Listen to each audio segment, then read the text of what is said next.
Eric Linask here at ITEXPO in Miami, Florida. On the program with me today, Jason Taplesai from VoIP Innovations. Jason, thanks for joining me. Good to have you. Thanks, Eric.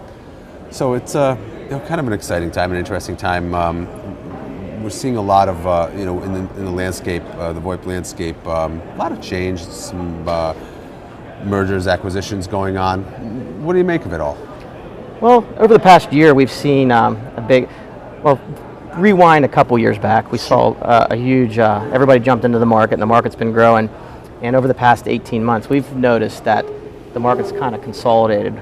People are either A, going out of business, getting out of the business, or what we've seen more of is larger companies buying smaller companies and consolidating the market to try to win some market share over. So that's a trend we've definitely been seeing, and we anticipate it to be moving forward in that direction. You expect to see a lot more consolidation? Yeah, I think, over the next 12 months to 18 months, you're going to see larger CLEX, ILEX, larger aggregators actually consuming some of the smaller players to actually win more market share quickly. How does that impact you? Well, we've had a few offers on our company, and we're out actively looking for some smaller players that fit our model, our wholesale model, to increase our customer base in a more rapid pace. Got it. Also, I've had a lot of, especially this week and recently in general, seeing a lot of interest and activity around the SMS space. Are you seeing that as well? Yeah, we've seen a lot. SMS has been a big topic, a hot buzz topic for the past couple years, and we knew it was coming down the pipe. And now what we're starting to see is a lot of our customers, ITSPs, resellers, they're looking for numbers that have SMS capability. And so right now, if you can offer that, that's something that a lot of the other players are now starting to get into. So it's going to be something that before it was a nice to have, now it's going to be a need to have in order to compete. And what you're really seeing is, you take my son for example, Riley, he's 6 years old. When he gets a little bit older, he'll get a number, it's assigned to him. He's going to use that number for the rest of his life. He'll put it on his smartphone, it'll have fax capabilities if that's still around, the SMS. And that's why we're going to start to see a consolidation of all these services onto one number that sticks with a person throughout their life, almost like a social security number. Right. What's driving that increased interest in SMS? Well, what happened was the traditional carriers, the Verizons, the AT&Ts, right? They sold voice services and they sold text messaging services, SMS services. What we're finding out is that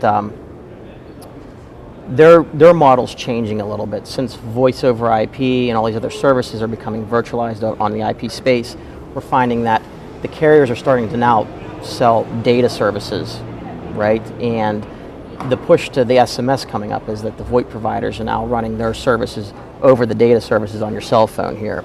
And that's pushing all of us providers, aggregators to, if we want to have the business, we have to be able to send text messages through our numbers. So that's where we see it going. What does all of this change mean for the pricing structures? Well, we think that the pricing structures it's going to continue to go down. In 2017, the reciprocal compensation, also known as RecipComp, is going to go away, right? So all the CLEX out there that are getting reciprocal compensation are going to switch their model to more of a bill and keep type model. So we purchase or we buy our services through dozens of CLEX, ILEX, large aggregators out there. And we've noticed a few of our CLEX already starting to change their business model to get ahead of that 2017 jump from RecipComp to bill and keep. So we definitely see a change in the landscape of, from my point of view, a wholesale VoIP company and who I'm purchasing through. I buy from a lot of CLEX. We see that definitely changing. The pricing structure is going to increase. And so people that have traditionally in my space sold their services at a thin margin, they're going to see their margins get even thinner, which might make them feel the pain a little bit more, which might actually increase the consolidation of the market. Well, certainly another thing that makes them feel the pain a little bit more is fraud, but not something that we've heard quite as much about lately than we did, say, a couple, two, 3 years ago. Yeah, absolutely. What are you seeing? Well, with fraud, it's interesting. We saw a lot of international fraud on the termination side, right? I think anybody that's been in this business has been hit with fraud, and it's usually not $100, $1,000. It's usually tens of thousands of dollars. What we're now starting to see is we're seeing domestic fraud, but we're also seeing more traditional type frauds. So voice fraud. So for example, back in the day, someone might hack into a switch, send a bunch of calls to Cuba, right? And I incur the cost, you sell it to somebody else, and you have free cost of goods. Right. Now we're seeing a lot more scams where people are making calls saying they're Google, for example, and Eric, I need to have your credit card number so I can update your Google AdWords or AdSense. And so we're seeing a lot more of that type of fraud. So we've actually come up at VoIP Innovations, we have come up with a new product line that's our VoIP our fraud monitoring. And basically what it's going to do is, if you're a customer of ours or not a customer, you can run your CDRs through our system. It looks at anomalies. So our algorithm sits there and runs and looks for anomalies that are going to be abnormal. So Eric, you send a couple calls to Cuba, all of a sudden we see a spike. So we alert you so that we can minimize that fraud. You're never going to eliminate fraud, but the whole goal is to actually minimize the damage. So that's where we are with the fraud.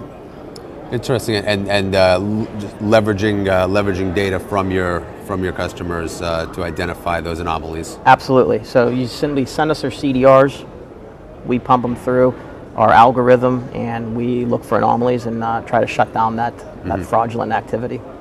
Any sense of currently how costly fraud can be? Yeah, it's. I think last year it was a $56 billion. Wow. Worldwide. Yeah. So it's definitely increasing, and it used to be traditionally it was more international fraud. Now we're seeing it start to creep more into North America, into the United States, Canada, more on local origination, local termination, and it's not so much stealing traffic, as I said, but actually fraud schemes. So we try to educate our industry like VoIP Innovations always does. We have a blog. It's blog.voipinnovations.com, which we talk about all these different industry trends, and we just try to promote some information out there to help people out. Well, good. We appreciate you doing that service. Jason, as always, good to have you on the program. Thanks for being here. Thanks. Appreciate it.